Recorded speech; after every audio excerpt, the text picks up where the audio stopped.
Assalamualaikum, hari ini kita mau city tour.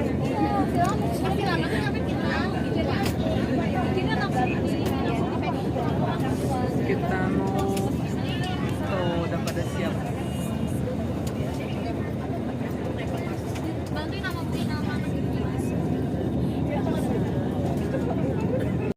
Tuh es krim.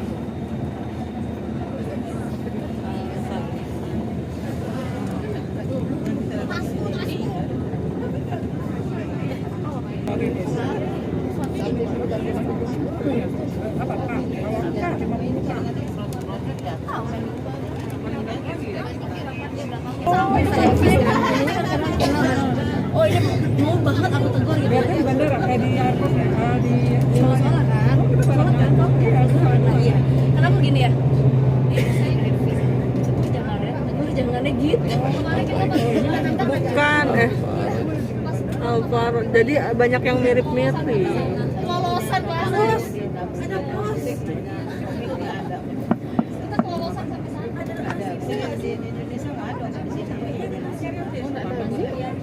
Sebelum Ibu ngomongin apa sih?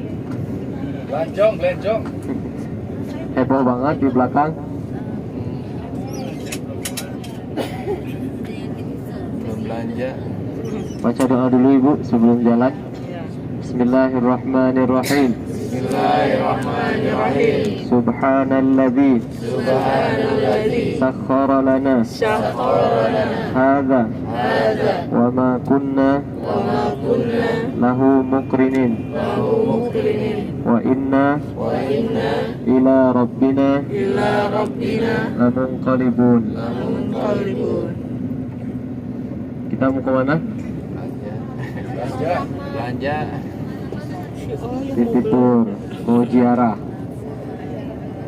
Kita hari ini ziarah kota Mekah, melihat-lihat jejak-jejak perjuangan para nabi dan juga mengambil pelajaran dari kebesaran-kebesaran Allah Subhanahu wa Ta'ala. Pertama, insya Allah kita akan ziarah ke Jabal Sur. Ada yang tahu Jabal Sur? Jabal Sur, gunung yang ada gua surnya. Ada yang tahu gunung gua sur itu? Tempat apa? Kalau Jabal Uhud di mana? Kalau Jabal Rumah? Kalau Jabal Rahmah? Di Madinah katanya. Mungkin kalau kita tahu sarangnya di Madinah. Nah, terus yang di Mekah Jabal apa dong? Jabal Rahmah, Jabal Sur, Jabal Umar, benar? Jabal Rahmah, Jabal Sur, terus Jabal apa? Jabal Rahmah, Jabal Nur, Jabal Sur, itu di mana? Di Mekah. Gua Hiro. Nah, Gua Hiro itu di gunung apa? Di Jabal apa? Di Jabal Nur apa? Di Jabal Nur apa Jabal Sur? Jabal Nur. Di Jabal Nur. Jabal Nur. Kalau Gua Sur di Jabal Sur. Jabal Sur. Yang peristiwa hijrah itu di Jabal Nur. Jabal Nur. Di Jabal Sur. Kalau turun wahyu di Jabal Nur. Jabal Nur. Jangan salah caption ya. Ya. Jadi di Mekah itu ada apa? Jabal Rahmah, Jabal Sur, terus Jabal Nur. Turun wahyu di mana? Jabal Nur. Hijrah di mana? Di Jabal Sur. Jabal Mahnet di mana? Jabal Mahnet di Madinah. Tapi kita nggak ada program ke sana kemarin. Nah, itu dulu yang penting. Jangan salah caption nanti. Udah bagus-bagus selfie di bawah Jabal Sur kan? Terus pas uploadnya, inilah Jabal Sur tempat wahyu diturunkan. Nah, iya. Terus langsung ditanya, mutawifnya siapa? Syekh Ajri katanya. Iya. Langsung naik derajatnya ya. Jadi begitu Bapak Ibu. Jadi destinasi pertama kita akan singgah di Jabal Sur. Itu adalah sangat erat kaitannya dengan sejarah hijrahnya Rasulullah Sallallahu Alaihi Wasallam. Hijrah kemana Rasulullah? Pertama Rasulullah hijrah kemana? Ke Taif. Ada yang pernah dengar Taif? Barusan dengar ya. Taif itu kampung masa kecilnya Rasulullah. Ketika Rasulullah di usia kecil disusui oleh siapa? Halimatus Sa'diyah. Itu tempatnya dekat dari Taif, dekat dari kota Taif. Jadi kampung kecilnya Rasulullah. Makanya Rasulullah ketika berpikiran ataupun mendapat perintah untuk hijrah, destinasi pertama yang dipilih oleh Rasulullah adalah kota Taif. Tetapi ketika beliau sampai di sana, tidak seperti yang diharapkan, malah dakwahnya ditolak mentah-mentah oleh kaum Saqif. Terus kemudian akhirnya setelah dari Taif, Rasulullah kembali ke kota Mekah, kemudian melaksanakan Isra dan Mi'raj, kemudian baru hijrah ke mana? Ke mana? Ke Yasrib. Hijrah ke Yasrib. Hijrah ke kota Madinah. Jadi ketika itu siang hari Rasulullah SAW keluar dari rumahnya menggunakan selendang, burdah kalau bahasa Arab, menggunakan burdah menutup matanya, menutup mukanya, menuju ke rumah Sayyidina Abu Bakar. Sayyidina Abu Bakar selain sahabat Rasulullah, siapa? Sebagai apa? Mertua. Nah, pamannya Rasulullah yang masuk Islam siapa? Abbas dan Hamzah. Yang di belakang kok nggak ada suaranya ibu-ibu? Nah, jadi Rasulullah SAW keluar menuju ke rumah Abu Bakar dengan menutup mukanya. Sesampai di sana, Abu Bakar langsung memahami bahwa ini ada sebuah peristiwa yang besar, karena Rasulullah jarang-jarang keluar dalam keadaan seperti itu. Sehingga ketika sampai di rumah Sayyidina Abu Bakar, Rasulullah mengatakan, saya sudah mendapat izin dan perintah untuk melaksanakan hijrah ke kota Madinah. Akhirnya disusunlah rencana, diantaranya adalah dari malam harinya Rasulullah SAW tempat tidurnya digantikan oleh Sayyidina Ali. Tempat tidurnya digantikan oleh Sayyidina Ali. Kemudian strateginya adalah setelah keluar dari rumah Rasulullah berdiam diri dulu di Gua Sur selama 3 hari, selama 3 malam. Kemudian ditentukan juga orang-orang yang bertugas dalam proses hijrahnya Rasulullah. Salah satunya Abdullah bin Abu Bakar, anaknya Abu Bakar, namanya Abdullah, itu diperintahkan untuk menjadi mata-mata di kota Mekah, memberikan informasi terkini apa yang sedang dibicarakan oleh orang-orang Quraisy. Kemudian Abu Bakar sendiri mendapat tugas menemani Rasulullah di dalam Gua Sur dan juga dalam perjalanan sampai ke kota Madinah. Singgah di mana ketika hijrah dari kota Madinah? Setelah dari Jabal Sur menempuh perjalanan, kemudian singgah di mana pertama sekali? Di perkampungan Kuba. Kemudian dibangun masjid di sana. Panas. Tapi ya, jalannya ya.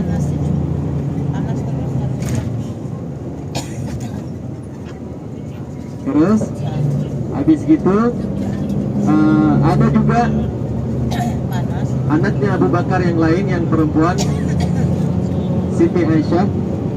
Kemudian ada juga satu lagi, siapa namanya? Asma binti Abu Bakar. Nah, mereka berdua diperintahkan untuk menyiapkan bekal untuk Rasulullah dan juga Abu Bakar. Nah, untuk yang menemani perjalanan Rasulullah dari Gua Sur menuju ke kota Madinah itu namanya Abdullah bin Uraikib. Siapa namanya? Abdullah bin Uraikib. Dan yang menariknya adalah dia ketika itu belum beriman, dia ketika itu belum masuk Islam, dia masih agama Nasrani atau Yahudi gitu, belum masuk Islam. Tetapi dia dengan amanah mengantarkan Rasulullah dari Jabal Sur sehingga sampai di perkampungan Kuba. Dan ketika itu, ketika orang-orang kaum kafir Quraisy mengetahui Rasulullah Sallallahu Alaihi Wasallam beserta Abu Bakar akan meninggalkan kota Mekah, nah mereka kan dapat tuh kabarnya, ini kayaknya ini udah mau pergi nih orang gitu kan, sehingga malam itu rumah Rasulullah itu dikepung dari segala sisi. Tetapi ketika Rasulullah keluar, itu dalam hadis dikatakan Rasulullah melemparkan pasir sehingga mata mereka tidak bisa melihat, jadi Rasulullah bisa keluar. Ketika Rasulullah keluar, rumahnya dikepung, Rasulullah keluar menuju Jabal Sur. Masuklah orang-orang kafir Quraisy itu ke rumahnya Rasulullah, dan yang ada di sana adalah Sayyidina Ali. Nah, besarnya perjuangan pengorbanan Sayyidina Ali itu kan taruhannya nyawa. Untung dibuka dulu, dilihat dulu. Coba kalau langsung ditebas pakai pedang di dalam selimut, ma'asalamah kan? Nah, ma'asalamah itu selamat tinggal. Kalau syukron apa? Makasih. Jawabnya apa? Terus satu lagi apa tadi? Ma'asalamah, sampai jumpa. Ma'asalamah itu sampai jumpa. Jawabnya udah nggak ada jawaban. Ma'asalamah. Oh ada jawabannya. Ma'asalamah, ala salamatillah. Sampai jumpa ataupun selamat tinggal. Ya, semoga Allah memberi keselamatan. Alhamdulillah. Jawabannya.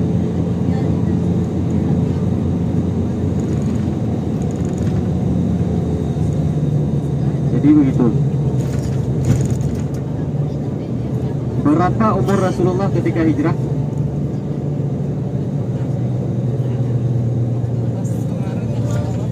40 sekian. Jadi sekian itu berapa?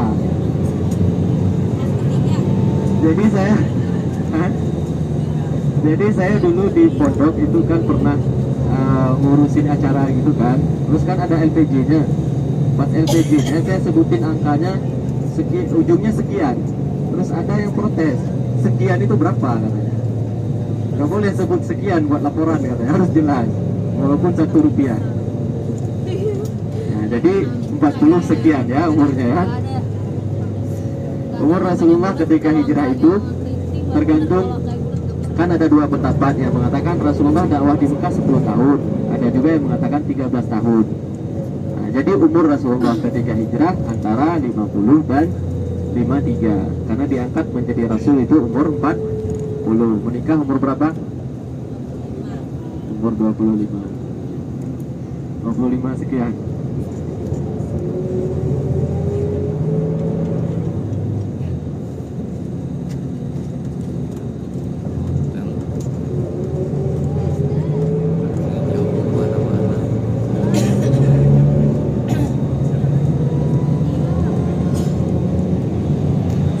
Inilah Jabal Sur, tempat turun wahyu.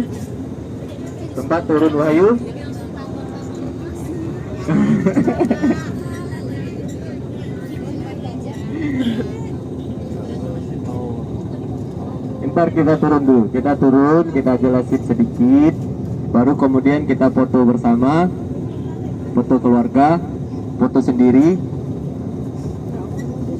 Di situ kita lanjutkan perjalanan.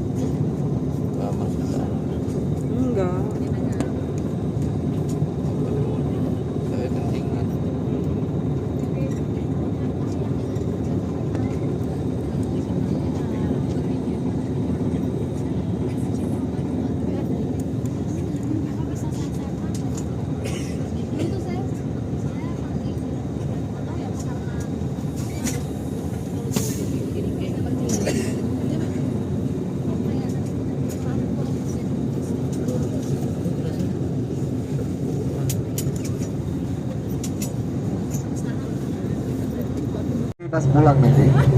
Dalam perjalanan pulang baru kita kasih kuis lagi.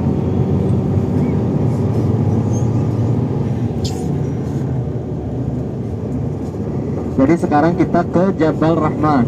Di Jabal Rahmah itu ada 3 peristiwa. Ada 3 peristiwa penting. Peristiwa sih banyak dari sejak ada Jabal Rahmah. Cuman yang paling terkenal itu ada 3. Yang pertama, bertemunya Nabi Adam dan Ibunda Siti Hawa. Yang kedua, Oh, bukan di sini tadi. Batu-batu berseberangan gitu waktu yang ketiga, ketiganya. yang kedua bertemunya Siti Hawa dan Nabi Adam. Yang ketiga,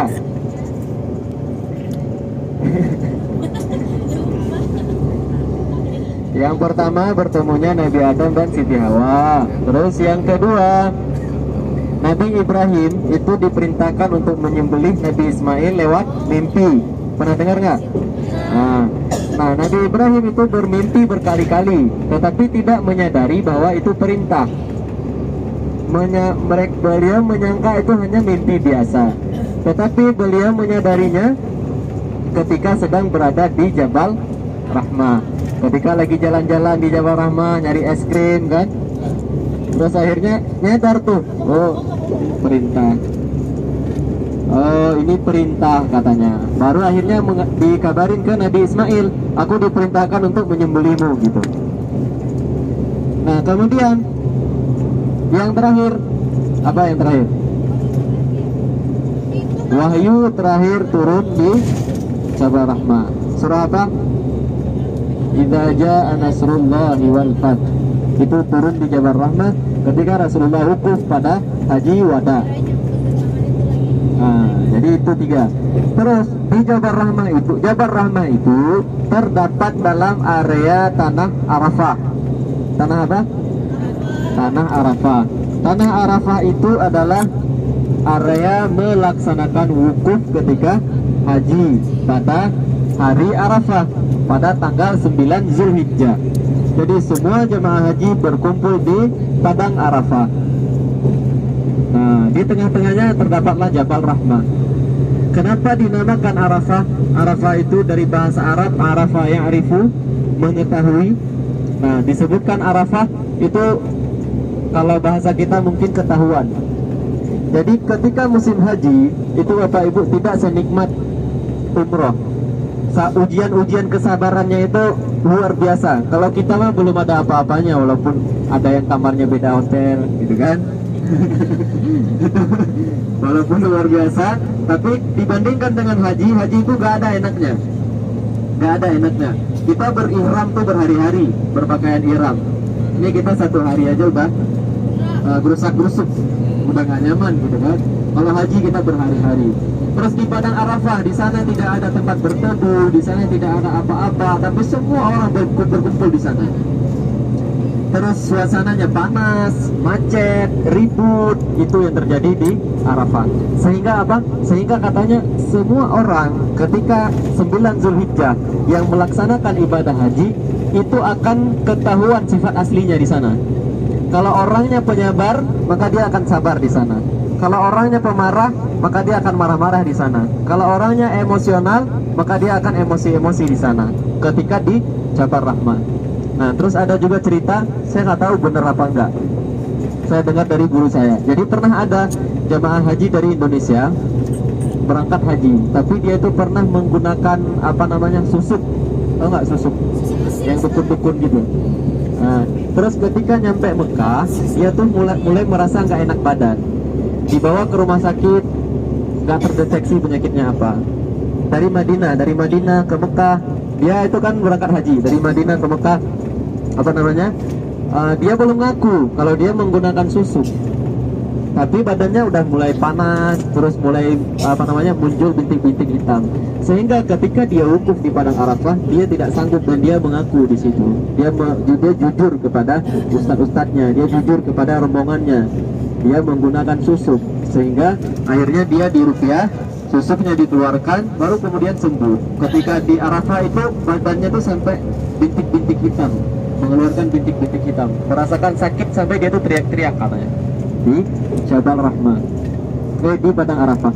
Nah, doa kita ibu-ibu yang baik, yang cantik, yang manis, ketika di Jabal Rahmah, ketika di Arafah, doanya jangan jodoh doang. Karena bertemunya Nabi Adam nyampe sana, doanya itu aja. Jadi ketika di sana kita doanya apa? Ya Allah, izinkanlah saya kembali ke sini, ke Padang Arafah dalam rangka melaksanakan rukun haji, yaitu wukuf di Padang Arafah pada tanggal 9 Zulhijjah. Insyaallah kita semuanya akan kembali lagi ke Padang Arafah dalam rangka melaksanakan rukun haji wukuf di Arafah. Amin. Aminnya paling kenceng dong. Iya. Gitu. Gak enak kan pernah haji ya? Gak enak kan? Ngomong kalau yang udah pernah haji ngomongnya pasti enak. Terus segak gak enaknya haji, semua jamaah pengen balik lagi. Makanya ngomongnya enak. Padahal ketika hari H-nya itu siksa aja tuh. Iya. Alhamdulillah.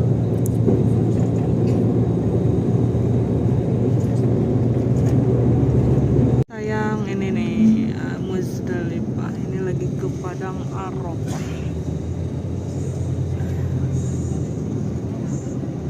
Rame juga.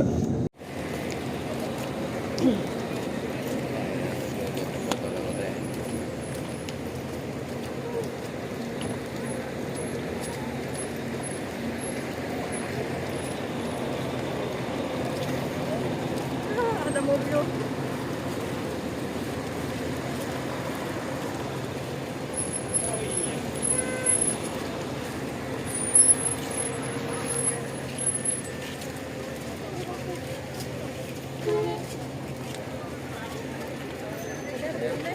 Wah, apa tuh?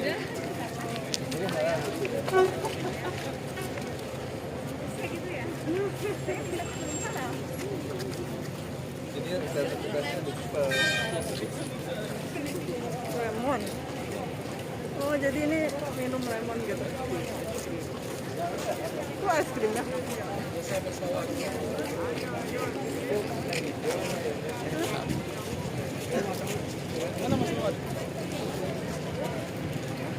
Itu. Ya ampun si bapak beliin. Katanya sopirnya orang Sunda ya. Tadi si bos. Ya ibu jangan ya sadayana besok cenah. Oh punten lagi si bapak orang Sunda. Jadi korting ya? Oh korting. Kita nge-vlog. Hai guys. Itu ya, itu gaya-gaya. Itu gaya-gaya. Kesini ya? Oke. Enggak deh. Ya. Ya ke sini.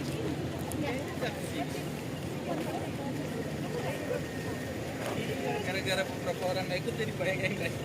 Kak, tuh ini ditutup, nggak boleh ke sana. Harusnya biasanya boleh. Ini namanya Jabal Rahmah. Jemarat. Tempat lontar jumrah itu di situ. Jemarat kan ada 3. Ada yang tahu nggak tuh? Apa aja, Fahri? Lagi sholat Fahri. Jemarat apa aja? Aqabah, Wusta, Ula. Itu ada 3. Nah, ini sebelah kanan, sejauh mata memandang masih tenda-tenda Mina. Terus sebelah kanan, di depan sebelah kanan itu ada terowongan yang 2 di gunung itu. Terowongan tuh, nah itulah terowongan yang dikatakan terowongan Mina yang dulu pernah terjadi tragedi Mina yang menewaskan lebih kurang 1.400 jamaah haji. Itu dulu katanya terowongannya 1. Jadi yang masuk dan yang keluar, yang masuk dari sebelah sini dan masuk dari sebelah sana ketemu di dalam, kekurangan oksigen sehingga banyak yang meninggal. Kalau sekarang udah bagus, dibangun 2 jalur. Gitu ya. Coba bayangkan berapa banyak orang kalau tendanya sebanyak ini ketika musim haji itu. Jutaan orang. Ya. Yang mana? Iya. Terus ini kita ke sana ini sebelah bukit sana ini masih tenda juga. Iya. Masih tenda lagi. Ini masih di sini.